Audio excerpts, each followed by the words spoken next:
Have you ever struggled with understanding people and, I don't know, just in a way felt punished to be pragmatic in how you think? I mean, I definitely feel like I've struggled to understand people. Yeah, I don't think that's a strong suit of mine. Punished for being pragmatic? I don't think so as much. I think that's probably something that I feel like I've been relatively rewarded for, right? In terms of my life. But yeah, struggling to understand people. My wife and I are so different. We talk about this a lot, right? In the sense that like we were talking about this the other day. Like I was saying, no, I think it's taken me a long time to ever to get to the point where I can imagine myself, right? Like I can have this. So right now I'm sort of sitting here trying to imagine like, what do I look like from across the table? Like from your perspective, like, and I don't do that a lot, right? I find it very difficult. And my wife is like, I do that all the time, right? Like, and in some ways I think she may do too much of that, right? Because she's too worried about what other people are thinking about her. And I'm just like, I have a really hard time sort of just conceiving of that, right? Trying to imagine like, okay, like I'm walking the dog. I'm trying to imagine like, what does the person across the street see when they look at me, right? Like, but I don't have that type of self-awareness. So, and I think that like, at least to me, sort of connects with the ability to understand other people, because a lot of times what you're trying to understand about other people is why are they responding to me in this way, right?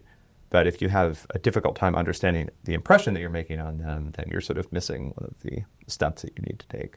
Um, but but yeah, pragmatism, I don't know. I feel like that's not been something that I've had a problem with, or it hasn't been appreciated. So, What do you understand about people? what do I understand about people? It depends on the person.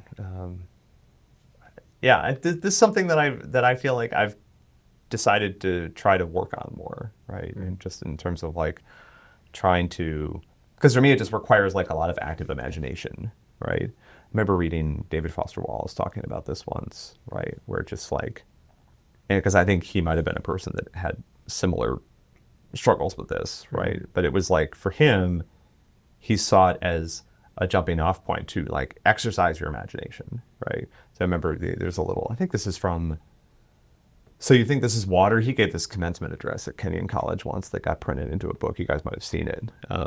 But he talks about like being stuck in traffic and being upset by somebody in front of him in a car, and then just trying to, and I think like when you're a little bit too intellectual, you sort of have to like brute force this stuff. It's just like, I just have to think my way through it. It's difficult to like connect with this empathetic feeling. So I'm going to use my imagination to think, okay, well, what are the things that might be affecting this person right now? Like, what are the things they might be upset about? Like, maybe they cut me off because, they're rushing to the hospital, or maybe they had a really difficult day. And sort of like you try to engage your mind in this sort of imaginative activity, right?